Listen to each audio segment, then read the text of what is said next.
My wife and her friends left me in the rain 87 miles from home. She said I needed a lesson. I didn't argue. I just watched them drive away. A black truck pulled up moments later. My bodyguard stepped out calm and ready. I smiled as I climbed in. Her cruelty had ended. This was her last mistake. You know what they say about karma being a well? Let me introduce you to my wife, Mira. She makes karma look like a Sunday school teacher having a bad day. There I was, standing under some beat-up highway sign that looked like it had seen better decades, watching storm clouds roll and like they had a personal vendetta against me specifically. 87 miles from home. 87. That's not a quick Uber ride or a hey, can you pick me up situation? That's a you're screwed, buddy. Distance that requires actual planning to survive. The rain hadn't started yet, but I could smell it coming. That metallic electric smell that makes your skin crawl and your brain start calculating how long you've got before you're completely soaked. My clothes were already damp from the humidity, sticking to my back like a guilty conscience. The asphalt stretched out in both directions like a concrete river of nothingness, and the only sound was the distant rumble of 18-wheelers that couldn't care less about some guy stranded on the side of the road. But here's the kicker. I wasn't actually stranded. Not really. See, while Mira and her little crew of enablers were probably high-fiving each other in the warm, leather-seated comfort of her SUV, congratulating themselves on teaching me such a valuable lesson. I was standing there with the biggest grin you've ever seen. Because what my darling wife didn't know, what she couldn't have known was that this whole night was about to become the best thing that ever happened to me. Let me paint you the picture of how we got here. Dinner at some overpriced farm-to-table place where they charge you $28 for 3 radishes and call it deconstructed salad. Mira was holding court with her usual suspects. Rial, who thinks being loud equals being interesting. Kira, who's got the emotional intelligence of a parking meter, and Tessa, who nods along to everything like one of those bobblehead dogs people put in their car windows they'd been drinking. Not enough to be legally drunk, but enough to feel invincible and make spectacularly stupid decisions. The conversation had started innocently enough, just the usual gossip about whose marriage was falling apart and whose kids were getting arrested. But then it turned to me, like it always does when Miri's had a few glasses of wine and needs to remind everyone who's really in charge. Adrian just doesn't get it sometimes, she'd said, twirling her fork around some microscopic portion of pasta that cost more than most people's car payments. He needs to learn that actions have consequences. The other 3 had giggled like middle schoolers who just heard someone say a bad word because nothing's funnier than a grown woman talking about her husband like he's a misbehaving golden retriever who peed on the carpet. What did he do this time? Belle had asked, leaning forward with that hungry look she gets when she smells drama. These women collect other people's misery like some folks collect stamps. Oh, you know, Mara had waved her hand dismissively, questioning my decisions, asking too many questions about money, the usual controlling behavior. Controlling behavior. That's rich coming from someone who once made me return a coffee mug because she didn't approve of the font. But I'd sat there smiling and nodding, playing the part of the beautiful husband who just doesn't quite measure up to his brilliant wife's expectations. I'd gotten really good at that performance over the past 8 months. Maybe he needs a reality check, Kira had suggested, and I could practically see the wheels turning in Myra's head. Nothing gets her more excited than an opportunity to prove a point, especially when that point involves making someone else miserable. By the time we'd left the restaurant, the plan was set. They were going to drive me out to the middle of nowhere and leave me there to think about my behavior. Just for a few hours, of course, just long enough to teach me a lesson about respect and gratitude and all those other things that Myra is convinced I'm lacking. The ride had been exactly what you'd expect. 45 minutes of them laughing and congratulating themselves on their cleverness while I sat in the back like luggage, watching the miles tick by on the GPS. They picked this spot specifically because it was far enough from civilization to be inconvenient, but not so far that I'd actually die of exposure. How thoughtful. You need a lesson, Adrian, Mira had said when she finally stopped the car, her fingers gripping the steering wheel like she was trying to strangle it. Walk it off. And here's the beautiful part. I didn't argue, didn't beg, didn't even look particularly upset. I just got out of the car, closed the door with a polite little click, and stood there watching them drive away. Mara was probably expecting tears, maybe some angry phone calls, definitely some graveling when I finally made it home. Instead, she got me standing under that highway sign, grinning like an idiot as their tail lights disappeared into the distance. Because what Mira and her merry band of accomplices didn't know was that I'd been expecting this, planning for it. Actually, for months, I'd been documenting every cruel comment, every casual threat, every little joke about putting me in my place. And tonight, they'd finally given me exactly what I needed. The sound of an engine made me turn around, and there it was. A black truck rolling out from behind the abandoned way station like something out of a movie. No dramatic music, no slow-mo heroics, just a simple pickup truck with Georgia plates and a driver who knew exactly what he was doing. Rook stepped out of the truck like he'd been waiting there all night, which knowing Rook, He probably had been. The man's got the patience of a saint and the planning skills of a military strategist, which makes sense considering that's exactly what he used to be before I hired him for what Mira thought was just a home security upgrade. Evening, Mr. Costas, he said in that calm, professional voice that never changes whether he's discussing weather patterns or coordinating extraction protocols. Right on schedule. Hey, Rook, I said, and I couldn't keep the satisfaction out of my voice. Perfect timing, as usual. He handed me a dry jacket because, of course, he'd thought to bring one. And a thermos that probably contained the best coffee I'd tasted all week. The man thinks of everything. You sure about this? He asked, which was his way of giving me one last chance to back out, to play the victim instead of the chess master. But I've been sure about this for months. Oh, I'm sure, I said, climbing into the passenger's seat and feeling the warmth wash over me. Her cruelty ends tonight. As we drove away from that highway sign, I pulled out my phone and checked the recording app. Crystal clear audio of the entire evening, from dinner conversation to roadside abandonment. Every word, every laugh, every casual cruelty documented and timestamped. Mira thought she was teaching me a lesson about knowing my place. What she'd actually done was hand me the final piece of evidence I needed to show the world exactly who she really was. And tomorrow, when the lawyers got involved and the real consequences started rolling in, she was going to learn that some lessons cut both ways. The storm finally broke as we hit the interstate, rain hammering against the windshield like applause. I leaned back in my seat, sipped Brooke's excellent coffee, and smiled. Because after 8 months of playing the long game, tonight was the night everything changed. Sometimes the best revenge isn't getting mad, it's getting even. Let me tell you something about discovering your wife is a lying, cheating, financial predator. It's not like the movies where you dramatically confront them and storm out in a blaze of righteous fury. Real life is messier, quieter, and requires a hell of a lot more patience than Hollywood would have you believe. My awakening didn't come with a soundtrack or slow-motion revelation shots. It came on a Tuesday morning while I was trying to help Mara with what she claimed was a computer glitch. Picture this. I'm sitting at her laptop, probably looking like the helpful husband of the year, trying to figure out why her spreadsheet keeps crashing. Myra's in the shower singing some pop song off-key like she always does when she thinks she's conquered the world. I'm clicking through files, being the good little tech support guy when I stumble across something that makes my blood turn to ice water. 2 ledgers. Same charity gala, same dates, completely different numbers. The first one, the one she'd shown me when I'd asked about the unusually large administrative costs, had everything looking neat and tidy, reasonable expenses, appropriate allocations, the kind of financial responsibility that would make a CPA weep with joy. The second one, buried 3 folders deep in a directory labeled Backup Old, told a very different story. Numbers that didn't add up, receipts that didn't exist, and enough red flags to outfit a communist parade. That I sat there staring at the screen, listening to Myra's off-key warbling about being stronger than yesterday. And something clicked in my brain, not anger, that would come later. Not even surprise, really. Just this cold crystalline clarity that whispered, well, what do we have here? See, I'd been noticing things for months. Little inconsistencies that individually meant nothing, but together painted a picture I'd been too trusting or too stupid to see. The sudden consulting fees that appeared on our joint account statements. Business trips that seemed to involve a lot more resort time than actual business.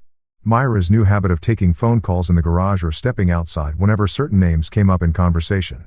But like a good little husband, I'd made excuses. She works hard. She deserves some luxury. Business networking requires relationship building. Everyone needs privacy sometimes. I'd been so busy being understanding that I'd completely missed the fact that my wife was running a con game with our money as the stakes. That Tuesday morning, sitting in front of 2 sets of books that told 2 completely different stories, I made a decision that would change everything. I wasn't going to confront her. I wasn't going to demand explanations or stage a dramatic intervention. I was going to do something much more dangerous. I was going to document everything. That my first call was to Valentina Cruz, a forensic accountant who specializes in what the legal world politely calls financial irregularities and what the rest of us call stealing. I'd found her through a lawyer friend who'd mentioned her work on some high-profile divorce cases. Valentina has this way of talking about embezzlement like she's discussing the weather. Calm, professional, and absolutely ruthless when it comes to following the money trail. Mr. Costas, she'd said when I explained my situation, I need you to understand something right up front. If we find what I think we're going to find, this isn't going to be a simple divorce proceeding. This is going to be a criminal matter. Good, I told her, and I meant it. The second call was to a security company that specialized in what they called residential protection services. That's where I met Rook. 6 feet of calm competence wrapped in the kind of professionalism that comes from years of keeping people alive in places where that's not a given. When I told Mira I was upgrading our home security system, she'd been delighted. Finally taking some initiative, she'd said, patting my cheek like I was a golden retriever who'd finally learned to sit if she only knew that this security upgrade included comprehensive surveillance of her home office, complete digital forensics capabilities, and a bodyguard who could disappear into the background so effectively that most people forgot he was there. Rook had installed cameras so small and sophisticated that they looked like decorative elements, microphones that could pick up conversations 3 rooms away and monitoring software that could track every keystroke on every device in the house. The third call was to Rhea Park, a divorce attorney who'd earned her reputation by being exactly as ruthless as her clients needed her to be. Rhea doesn't do amicable separations or collaborative divorces. She does scorched earth litigation for people who've discovered that their spouse isn't who they thought they married. Don't confront, she told me during our first meeting.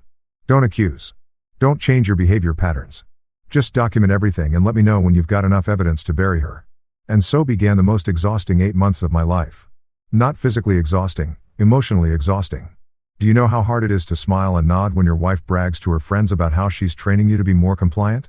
To sit through dinner parties where she casually mentions how she's teaching you respect while her friends giggle like it's the funniest thing they've ever heard. I learned to be an actor in my own life. When Mira would make one of her cutting comments about my contribution to the household, I'd smile and change the subject instead of defending myself. When she'd talk about her latest business opportunity that required a significant cash investment, I'd ask interested questions while mentally noting every detail for Valentina's files. When she'd come home from her mentoring sessions with Trent Lawson smelling like expensive cologne that definitely wasn't mine, I'd kiss her cheek and ask how her meeting went. The hardest part wasn't the emotional abuse. I'd gotten used to that years ago. The hardest part was watching the numbers. Valentina had taught me to recognize the patterns. And once you know what to look for, financial fraud is as obvious as a neon sign in the dark. $5,000 here for a consulting fee that never produced any deliverables.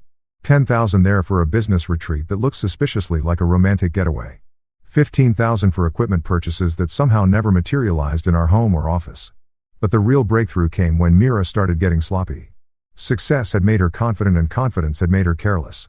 She stopped bothering to hide her phone calls with Trent. She stopped coming up with creative explanations for her overnight trips. She started talking about me like I wasn't even in the room, discussing my behavioral issues with her friends like I was some kind of project she was working on. That's when I started recording the conversations. Not just the financial discussions, everything. Every casual cruelty, every dismissive comment, every moment when she revealed exactly what she thought of me and our marriage. The audio files piled up like evidence in a criminal case, which, as it turned out, was exactly what they were going to become. The final piece fell into a place when Valentina traced that $15,000 business retreat to a luxury beach resort where Mira and Trent had checked in under his corporate account. Same dates, same room, registered as Mr. and Mrs. Lawson. Even the room service charges painted a picture of romantic dinners and champagne breakfasts that definitely weren't about business development. That I didn't rage when Valentina showed me the hotel records. I didn't punch walls or throw things or do any of the dramatic stuff that men in movies do when they discover their wives are cheating. I just added the paperwork to the file, thanked Valentina for her thorough work, and went home to smile and nod through another dinner conversation about Myra's mentoring relationship with Trent. Because by then, I wasn't Adrian the victim anymore. I was Adrian the prosecutor, building a case that would stand up in court and destroy the carefully constructed lies that had become my life. And every day that Mira thought she was getting away with it, every casual cruelty and confident theft was just more evidence for the pile. Patience, it turns out, really is a virtue. So there I was, sitting in Rook's truck like some kind of refugee from my own marriage, watching the windshield wipers fight a losing battle against the storm that was turning the highway into a river. You'd think after being abandoned by your wife and her merry band of sociopaths, the logical move would be to go home, maybe call a lawyer, definitely start planning your revenge. But here's the thing about revenge. If you're going to do it right, you need to think 3 moves ahead, like chess, but with higher stakes and more potential for public humiliation. Where to, boss? Rook asked, and I could hear the subtle question underneath. He knew the plan as well as I did, but he was giving me one last chance to take the easy road, to go home and pretend this was just another one of Myra's teaching moments that we'd laugh about someday. Except we both knew there wouldn't be any laughing and there definitely wouldn't be a someday. Riverton Hotel, I said, pulling out a credit card that Mira didn't know existed. Time to disappear for a while. The Riverton isn't exactly the Ritz, but it's clean. It's got decent security cameras, and most importantly, it's the kind of place where the night clerk actually pays attention to details. Like when a guy shows up at 11:30 on a Tuesday night, soaked to the bone and looking like he's been through hell. The kind of details that make for excellent witness testimony when you need to establish a timeline. Rook dropped me off at the front entrance, and I made sure to walk slowly past every camera between the parking lot and the front desk. Not because I was trying to be dramatic. Okay, Maybe a little bit because I was trying to be dramatic, but because I needed this whole night documented from every possible angle. When you're building a case that's going to destroy someone's life, you don't leave anything to chance. The night clerk was this kid who couldn't have been more than 22, all earnest concern and customer service training. He took one look at my soggy clothes and immediately went into crisis management mode. "Sir, are you all right? Do you need medical attention? Should we call someone?" "Just a room," I told him, sliding my emergency credit card across the marble counter and maybe a towel if you've got one handy. His name tag said Marcus. And Marcus was the kind of employee who takes his job seriously. He didn't just check me in. He documented everything. The time, my condition, my polite refusal of medical assistance. He even noted in the system that I'd arrived via taxi when I casually mentioned it, which wasn't technically true, but wasn't technically false either. Rook's truck could be a taxi if you squinted hard enough and had a flexible relationship with the truth. The room was standard business hotel fare, beige carpet, generic art, and a bed that had seen better decades. But it had something more valuable than luxury amenities. It had a timestamp on everything. Key card access and room phone system, even the pay-per-view menu that I definitely wasn't going to use, but that would show I was here and not somewhere else planning elaborate revenge schemes. I ordered room service, just soup and coffee, nothing fancy, and made sure to have a nice long conversation with the delivery guy about the weather and how terrible it was to be caught out in a storm like this. Poor guy probably thought I was just making small talk, but every word was going into his memory bank for later recall. People remember conversations, especially when they involve someone who looks like they've been through the ringer. That's when my phone started ringing. The first call came at 12:17 a.m. and the caller ID made me smile. Mara home. Because of course, she'd saved herself in my phone as home instead of just using her name. Everything with Mira had to be a statement about ownership and control that I let it ring. Then I let the next 3 calls ring, too. The voicemails started around 12:45, and they were exactly what I'd expected. First came amusement. "Adrian, don't be such a drama queen. Call me back when you're done pouting." Classic Mira. Turn your victim's reasonable response to abuse into evidence of their emotional instability. Then came annoyance. "This is ridiculous. You're acting like a child. I'm not playing this game with you." Notice how it was never her fault, never her problem.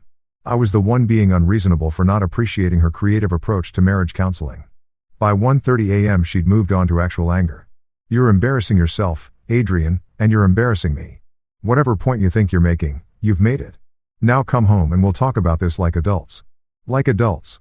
That was rich coming from someone who'd literally abandoned her husband on the side of the highway like a broken down car.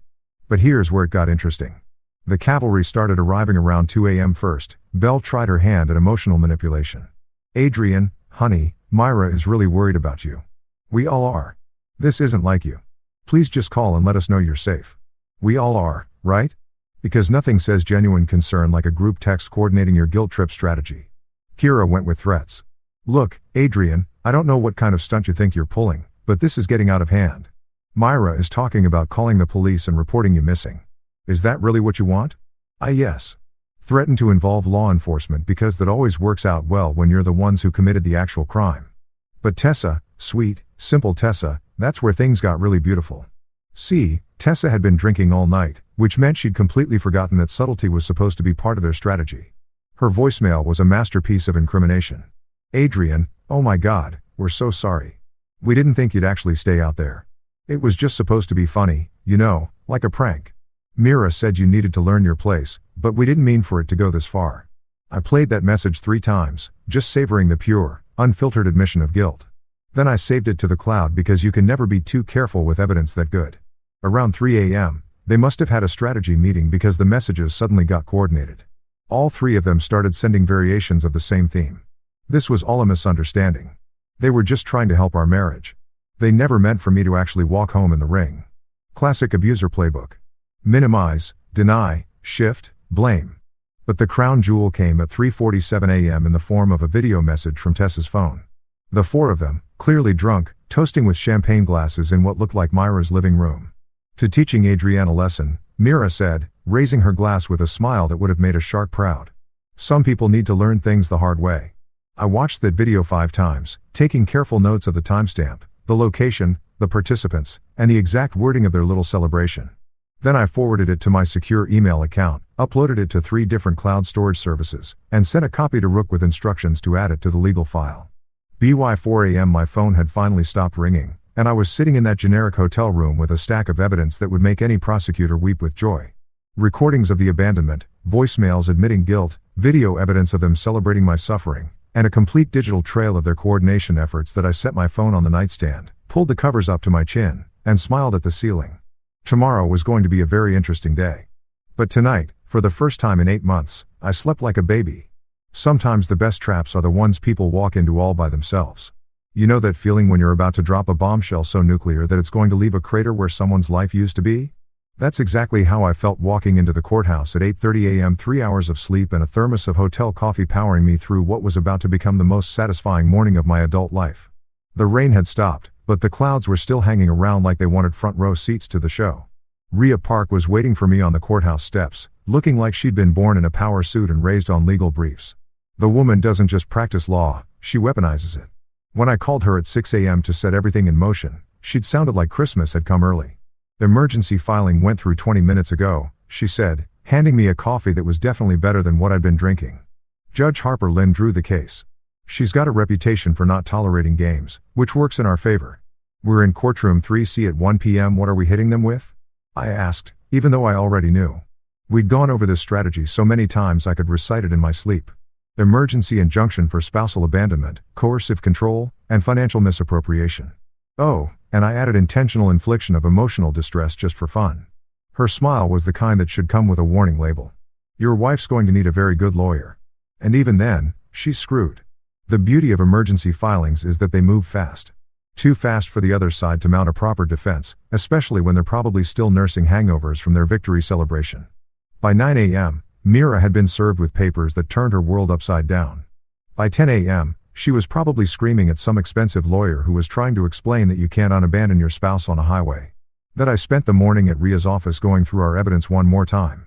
Audio recordings, video clips, financial documents, hotel receipts, witness statements. We had enough ammunition to fight a small war. But the real weapon was something much simpler. The truth. When you're dealing with pathological liars, the truth is like kryptonite. It doesn't matter how good their lawyer is, you can't argue with reality. Courtroom 3C was everything you'd expect from a small-town courthouse with paneling that had seen better decades. Fluorescent lights that made everyone look slightly green and the kind of uncomfortable seating that reminded you that justice wasn't supposed to be comfortable. Judge Harper Lynn looked exactly like someone who'd spent 30 years listening to people's excuses and had run out of patience somewhere around year 5 that Mira arrived 15 minutes late, which was already a bad look.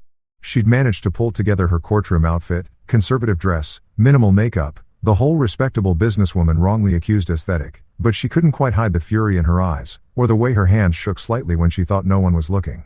Her lawyer, some glossy downtown type who probably charged more per hour than most people make in a week, was already looking like he regretted taking this case. Your Honor, Rhea began, and her voice carried that perfect blend of professional courtesy and barely contained outrage. My client was abandoned by his wife and her associates 87 miles from home during a severe weather event. This wasn't a marital dispute. This was criminal endangerment disguised as domestic discipline.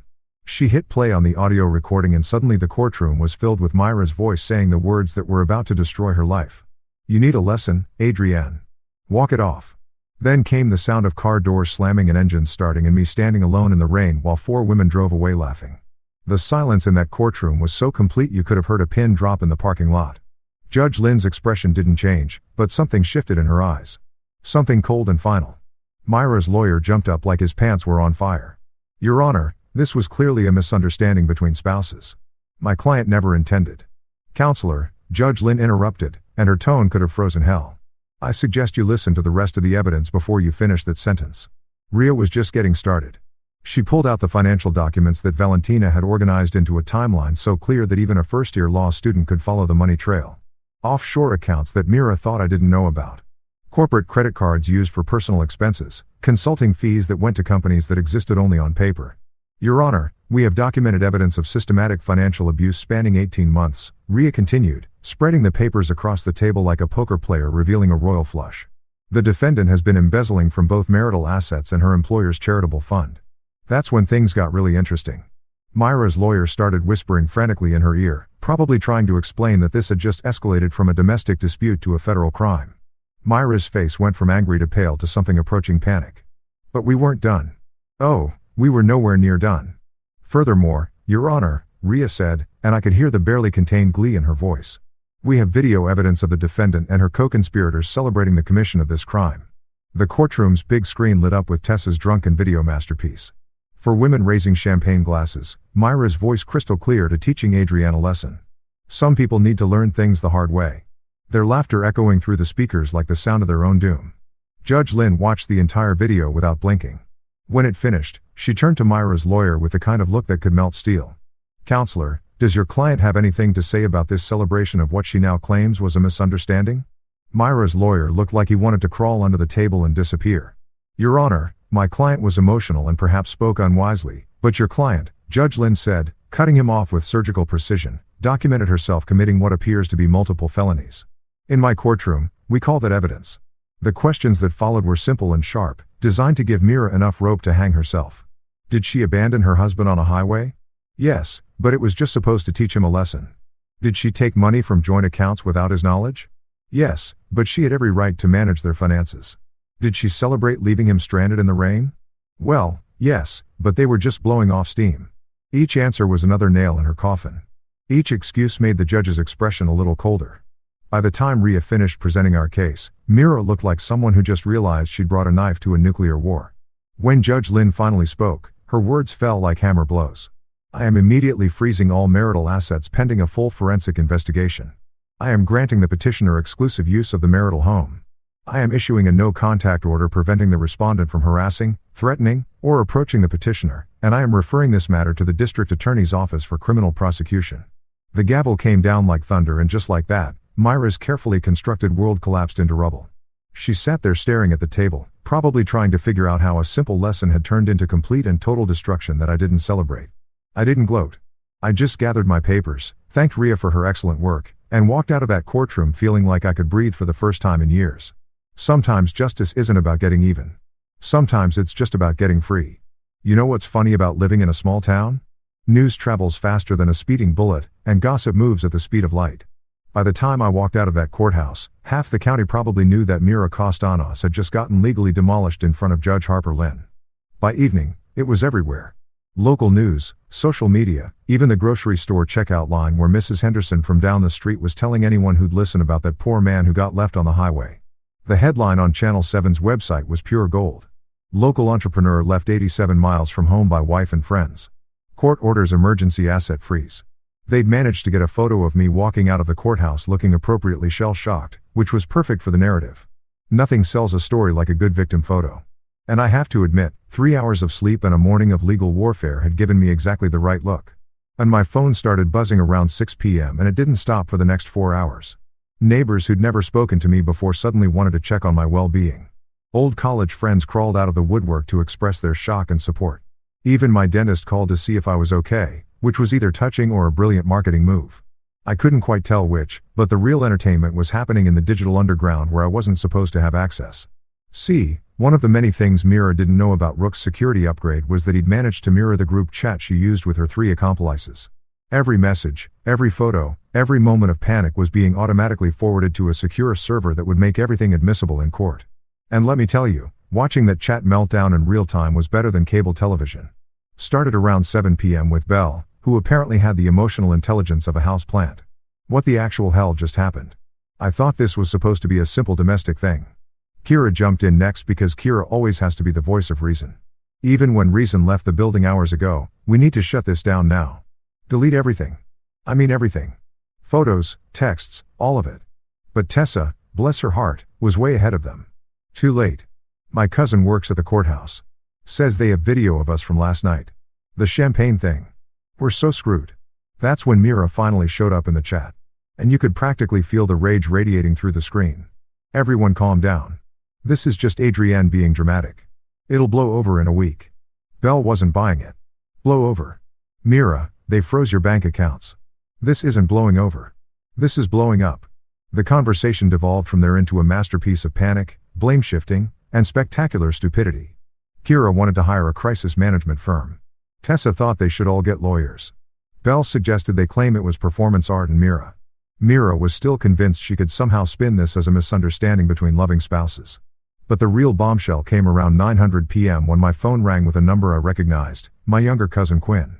Now Quinn and I had never been particularly close, mostly because Quinn had a talent for making spectacularly bad life decisions and then expecting the family to bail her out. But when she called that night, her voice was shaking like she'd seen a ghost. "Adrian. Oh God, I'm so sorry. I'm so sorry." "Sorry for what, Quinn?" "I need to tell you something about Mira. About what she asked me to do." And that's when the last piece of the puzzle fell into place. Turns out my dear wife had approached Quinn 6 months ago with a proposition that was equal parts clever and disgusting. Quinn had racked up about 12 grand in credit card debt, online shopping, expensive dinners, the usual millennial financial disaster story. Mira offered to make it all disappear in exchange for one simple favor. Keep tabs on me. She wanted to know everything. Quinn sobbed into the phone. Your schedule, your friends, who you talked to, what websites you visited. She said you were having some kind of midlife crisis and she needed to know if you were cheating or planning to leave her. And you said, yes, I needed the money, Adrian. I was about to lose my apartment. She made it sound like she was just being a concerned wife. The beautiful irony was that Quinn had been feeding Mira information about my completely boring, completely faithful routine for months while Mira was off embezzling money and having affairs with her business mentor. It was like hiring a private investigator to follow a monk while you're out robbing banks. Quinn, I said, and I could hear her holding her breath. I need you to write down everything. Every conversation, every payment, every instruction she gave you. Can you do that? You're not going to press charges against me, are you? That depends on how helpful you're over the next few days. While I was dealing with family betrayal, Valentina was busy following the money trail that just kept getting deeper and more twisted. She called around 10 p.m. with an update that made my head spin. Adrian, you need to sit down for this one. I found the Cayman Islands account. The what now? Karen Limited registered in the Cayman Islands 18 months ago. Primary beneficiary, Mira Kostanos. Secondary beneficiary, Trent Lawson. They've been moving money through this shell company for over a year. The numbers were staggering. What I thought was maybe 50 or 60,000 in missing funds turned out to be closer to 300,000. Money from Mira's Women in Tech Empowerment Fund have been flowing directly into Trent's cryptocurrency wallet. Corporate retreat expenses that were actually luxury vacations. Equipment purchases that existed only on paper. How much of this is criminal? I asked. All of it, Valentina said cheerfully. Wire fraud, tax evasion, embezzlement, probably racketeering if we can prove ongoing conspiracy. The FBI is going to love this case. By midnight, Ria had compiled everything into a package that looked like a federal prosecutor's wet dream. Financial crimes, documented abuse, conspiracy to commit fraud, and enough recorded confessions to fill a small library. She'd already reached out to contacts in the district attorney's office, and the word was that they were very interested in taking a closer look at Mira's business dealings. The group chat finally went quiet around 1 a.m., probably because someone with half a brain cell had finally convinced them to stop creating evidence of their own guilt. But the damage was done. Every panicked message, every admission of wrongdoing, every attempt to coordinate their stories was safely stored on servers they didn't even know existed that I sat in my hotel room because Judge Lynn's order meant I could kick Mira out of our house. But I wasn't quite ready for that level of confrontation yet. And reviewed the day's haul.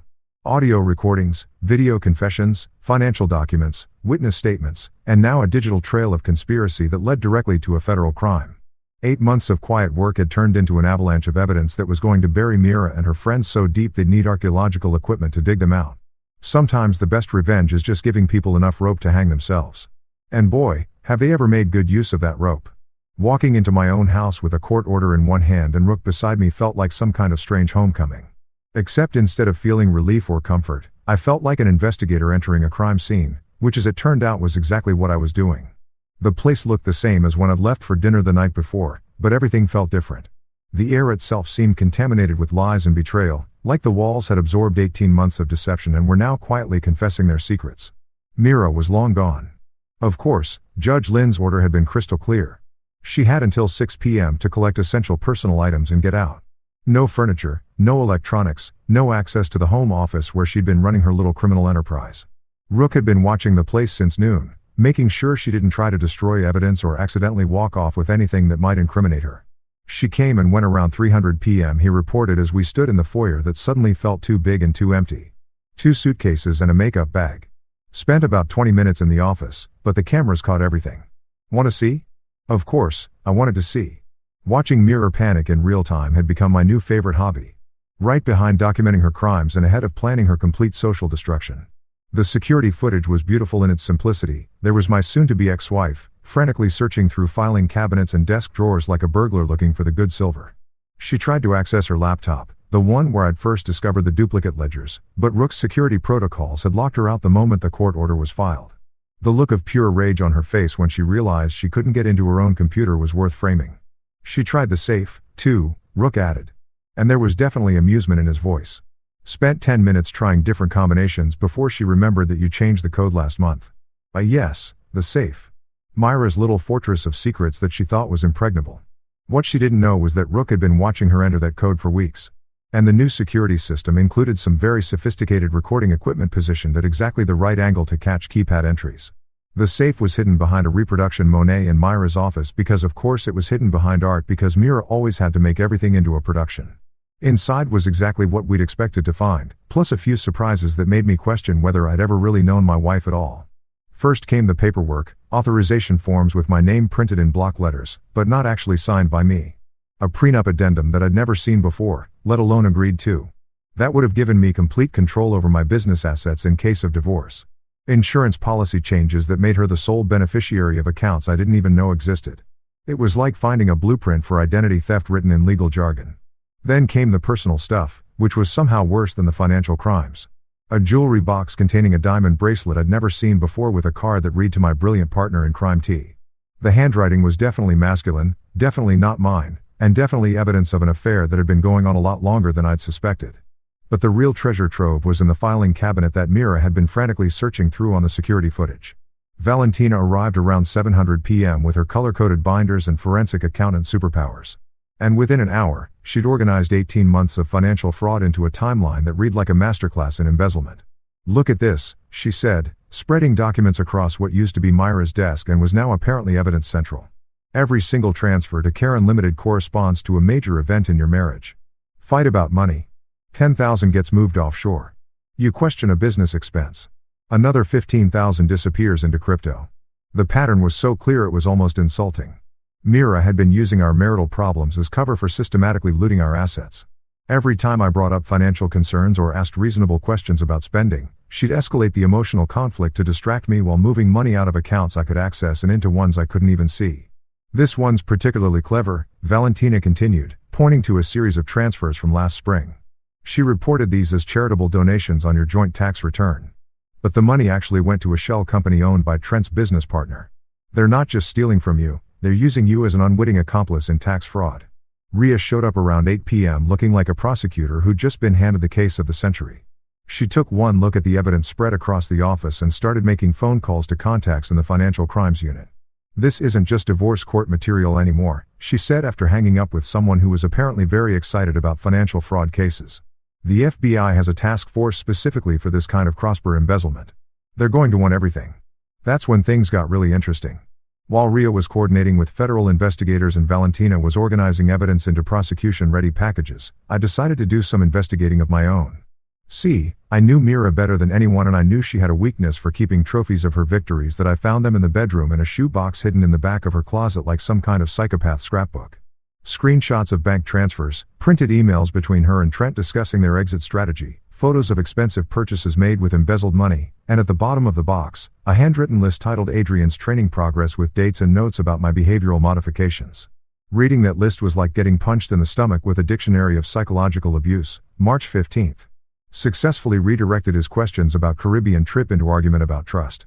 April 22nd convinced him that asking about consulting fees shows controlling behavior. May 8th used friends to reinforce message about knowing his place in relationship. Every fight we'd had, every moment of self-doubt she'd created, every time she'd made me feel like I was being unreasonable for asking basic questions about our finances, it was all documented like a science experiment. She'd been systematically destroying my confidence and gaslighting me into submission while stealing everything we'd built together. "Jesus Christ," Rook said when I showed him the list. And coming from a guy who'd spent years in places where people tried to kill him on a regular basis, that was saying something. But here's the thing about evidence. It's only as good as your ability to use it. And we were about to use all of it to destroy the carefully constructed lie that had been my marriage. Rhea had already filed amended charges that included federal crimes. Valentina had traced the money trail all the way to the Cayman Islands and back. And I had documentation of psychological abuse that would make any jury want to lock Myra up and throw away the K.A.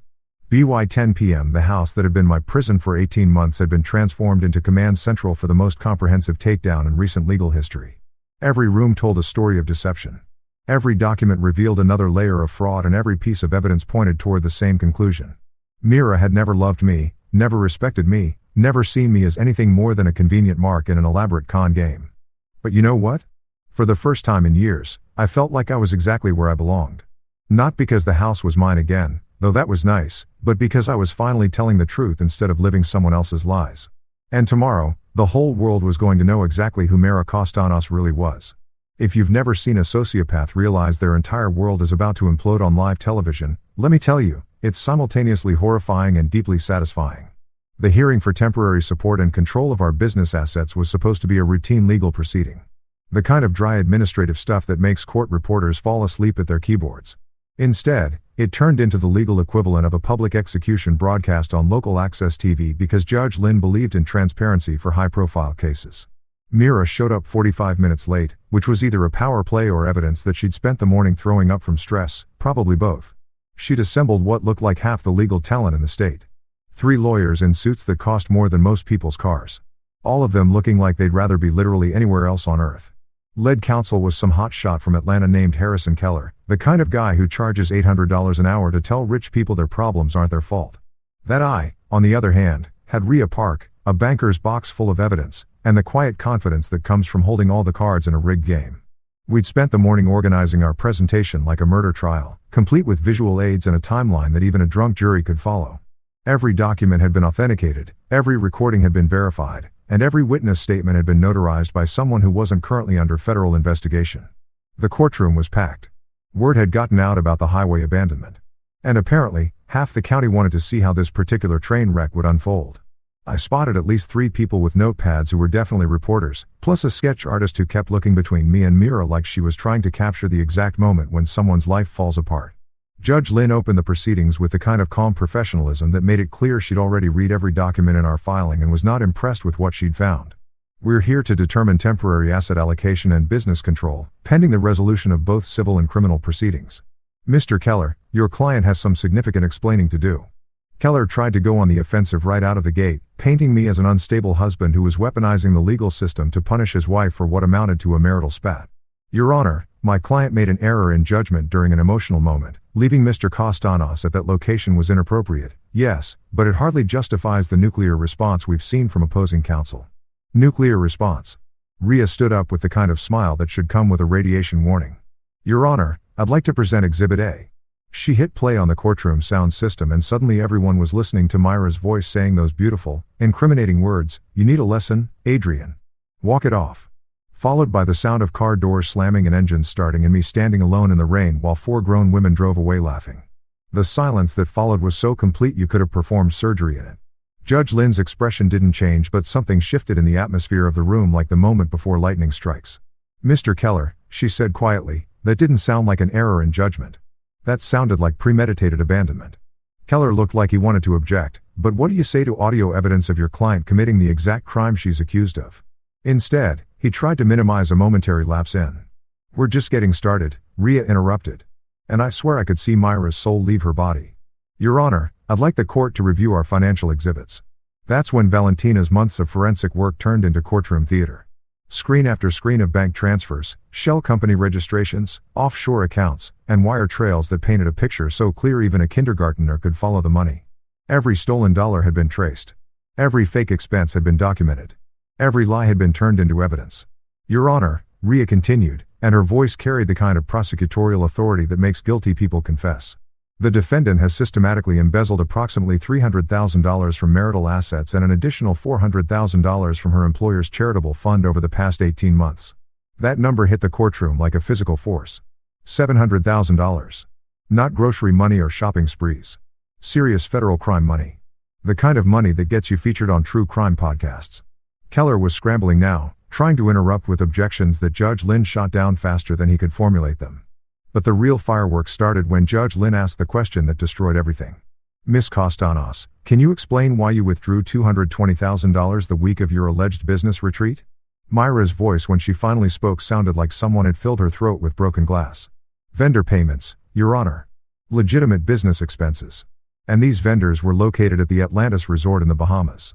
That's when Rhea produced the hotel ledger that Valentina had somehow managed to get from the resort's billing department. Same dates as the business retreat.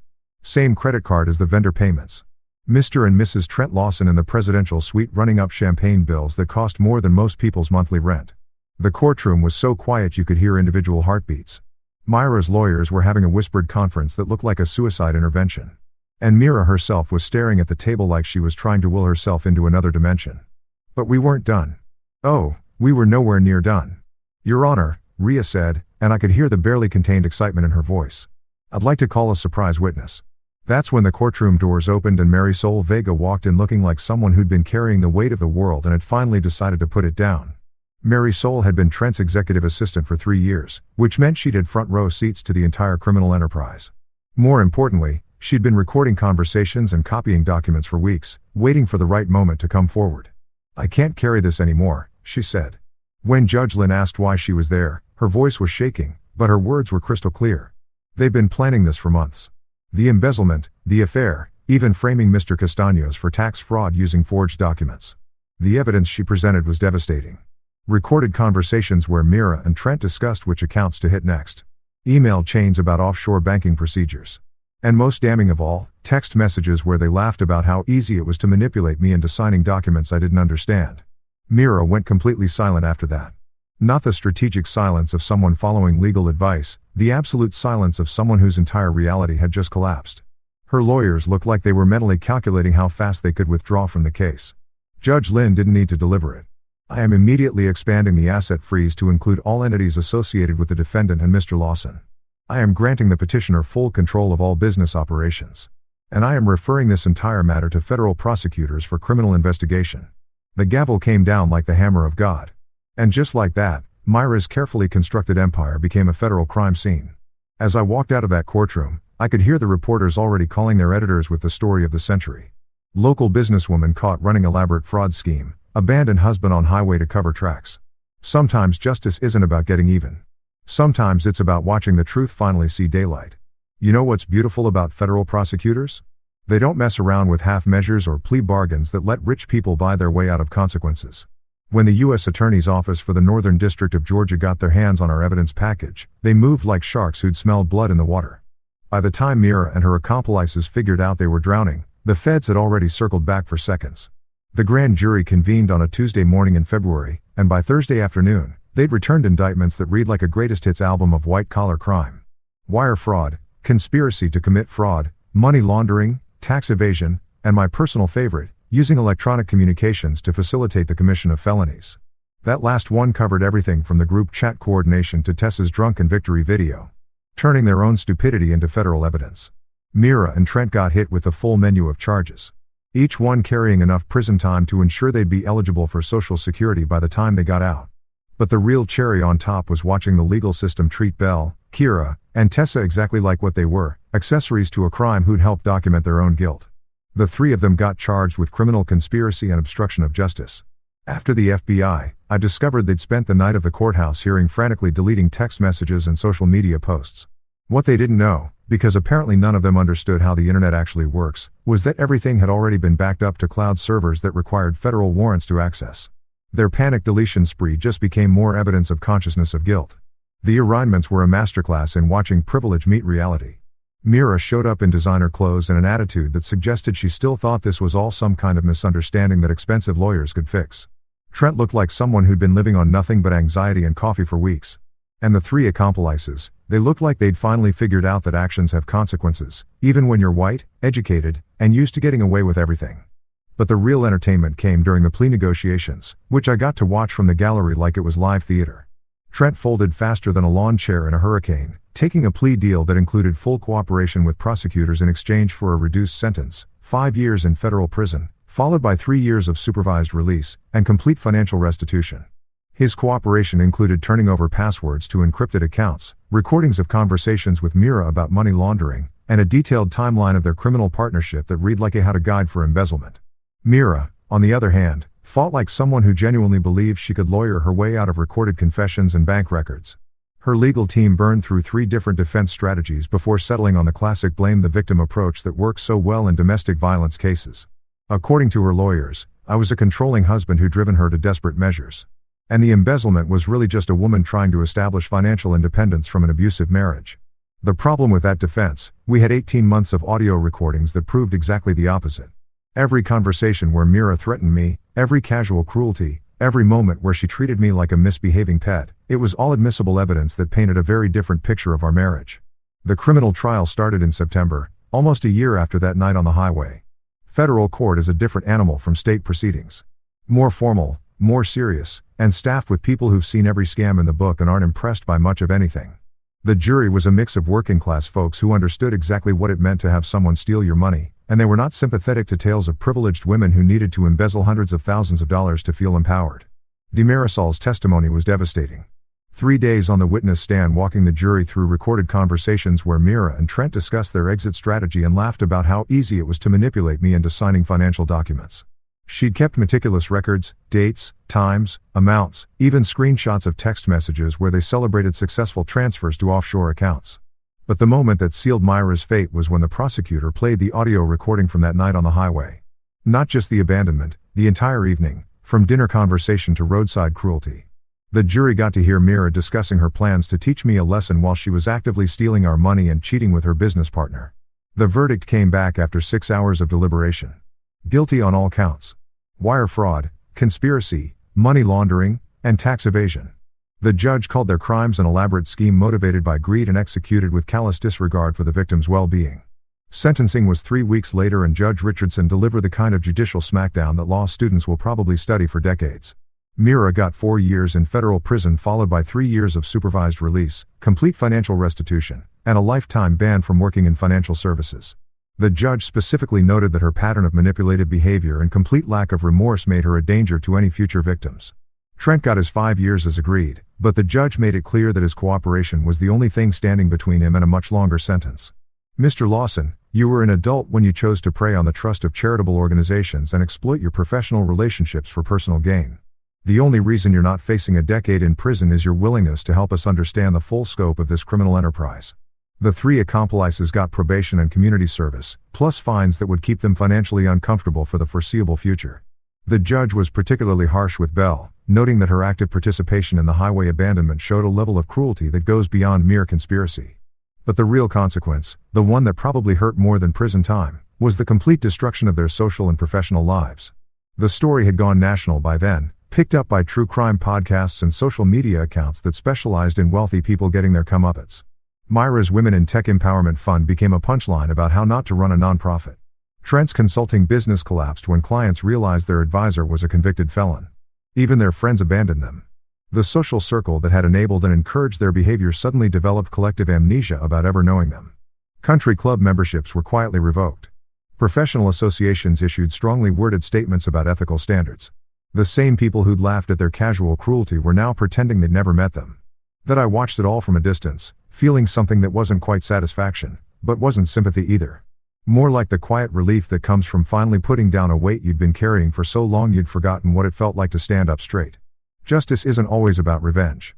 Sometimes it's just about making sure the truth finally gets told and letting the consequences fall where they may. And sometimes the consequences are exactly what people deserve. You know what nobody tells you about winning a massive legal victory? The morning after the sentencing, you wake up in an empty house with nothing but silence and the weird realization that revenge, no matter how satisfying, doesn't actually fill the hole that abuse carved out of your life. Don't get me wrong, watching Mira get dragged off in federal custody was deeply therapeutic. But when the courtroom drama ended and the reporters went home, I was left with something I hadn't had in years. Complete freedom to decide who I wanted to be. The first thing I did was sleep for about 16 hours straight. Not because I was tired, though God knows I was, but because for the first time in years, I could sleep without wondering what fresh hell would be waiting for me when I woke up. No more monitoring bank accounts for mysterious transfers. No more recording conversations to protect myself. No more walking on eggshells in my own house. Just blessed, boring, ordinary sleep in a bed that finally felt like mine. The second thing I did was call Quinn. My cousin had been a wreck since testifying against Mira, convinced that the family would ostracize her for her part in the surveillance scheme. What she didn't understand was that her willingness to come forward to admit her mistakes and help expose the truth had actually saved her from serious criminal charges. The prosecutors had been preparing to indict her as an accessory until she cooperated fully and testified without immunity. I keep thinking about what could have happened if I hadn't called you, she said when I picked her up for lunch at a diner that served coffee strong enough to wake the dead. What if I just kept taking her money and pretending everything was normal? But you didn't, I reminded her. When it mattered, you did the right thing. That counts for something. She'd been sober for 6 months by then, working a program and attending meetings that had taught her the difference between guilt and shame. Guilt was useful. It motivated people to make amends. Shame was just self-destructive noise that kept you stuck in the same patterns. Quinn was learning to work with guilt and ignore shame, which made her the perfect person for what I had in mind. The idea had been percolating since the trial ended.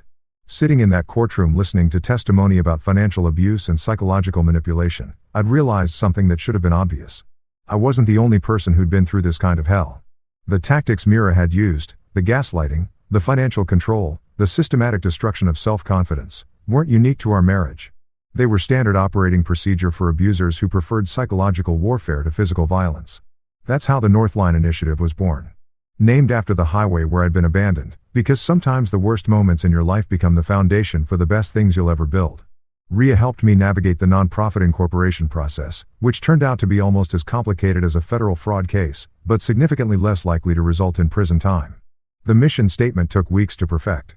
To provide practical support, legal guidance, and emotional validation for individuals escaping financial coercion, psychological abuse, and social humiliation in intimate relationships. Valentina was the first person I called about volunteering. You want me to do what? She asked when I explained the concept. Run a forensic accounting clinic twice a week. Teach people how to recognize financial abuse, document it properly, and protect themselves legally. Think of it as pro bono work with the potential to prevent federal crimes. She agreed immediately, which didn't surprise me. Valentina had spent her career following money trails that led to destroyed lives, and the chance to intervene before the destruction was complete appeal to her sense of justice. Rook took some convincing, mainly because he wasn't sure his skill set translated to nonprofit work. I'm good at keeping people alive in combat zones, he said. I'm not sure that helps with domestic situations. Are you kidding? I laughed. You taught me how to document evidence, maintain operational security, and execute a long-term strategic plan while living with someone who wanted to destroy me. That's exactly what our clients need to learn. The training program he developed was brilliant in its simplicity. Personal safety protocols that didn't require military training, paper trail management that any adult could learn, de-escalation techniques that worked in suburban kitchens as well as war zones. Most importantly, he taught people how to recognize when a situation was escalating beyond their ability to handle safely and how to get help before it became a law enforcement matter. That we rented an old brick building downtown that had good security, plenty of natural light, and enough space for private counseling sessions. The decor was deliberately unintimidating, comfortable furniture, warm colors, and absolutely no motivational posters about strength or courage. People in crisis don't need platitudes, they need practical help and genuine validation. Quinn became our best hotline volunteer, which made perfect sense once you thought about it. She understood manipulation from both sides, as someone who'd been manipulated by addiction and as someone who'd participated in manipulating others. When panicked callers reached out at 2 a.m., convinced they were losing their minds, Quinn could talk them through the reality check they needed. You're not crazy, she'd tell them, walking them through the same basic steps every time. Freeze the credit card he doesn't know about. Screenshot that threatening text message. Take photos of any physical evidence. Forward that email to a secure account. And remember, you don't have to solve everything tonight. You just have to document what's happening and keep yourself safe until tomorrow. The call started slowly, maybe 3 or 4 a week, but word spread through social media and support groups faster than we'd expected. Within 6 months, we were handling 20+ calls a week from people who'd found our website or gotten our number from someone who'd gotten our number from someone else. Teachers who discovered their spouses were stealing from school fundraisers. Small business owners whose partners were embezzling from company accounts. Stay-at-home parents who'd been systematically cut off from family finances. And convinced they were too stupid to understand money. Each case was different in its specifics, but identical in its pattern. Someone with power using that power to control, manipulate, and abuse someone with less power. The tools varied: financial control, social isolation, psychological manipulation, but the underlying dynamic was always the same. What surprised me was how many men called. The cultural narrative about domestic abuse focuses heavily on women as victims, which makes sense given the statistics. But financial and emotional abuse crosses gender lines more than people realize. And men who find themselves trapped in controlling relationships often have even fewer resources than women. They're embarrassed to admit they're being abused by someone smaller or weaker. Ashamed that they can't just man up and fix the situation. Isolated from support systems that assume all abusers are male, that we help them all without judgment or demographic requirements. Because abuse is abuse, regardless of who's doing it or who's suffering through it to be by the end of our first year. We'd helped 47 people escape abusive situations, prevented an estimated $2 million in financial fraud, and established partnerships with 3 law enforcement agencies that now referred cases to us regularly. Most importantly, we'd created something that would outlast my anger, outlast my need for revenge, and hopefully outlast me entirely. A place where people could come when they felt like they were drowning and leave with a life preserver and a map to shore. Sometimes the best way to heal from trauma isn't to forget it happened. Sometimes it's to make sure it never happens to anyone else. 18 months after that night in the rain, when I thought I'd finally put Mira and her particular brand of poison behind me, she managed one last spectacular display of her complete inability to learn from consequences. The letter arrived on a Tuesday, because of course it did. Tuesdays being the universe's preferred day for delivering emotional sucker punches with the Georgia Department of Corrections return address that made me smile before I even opened it.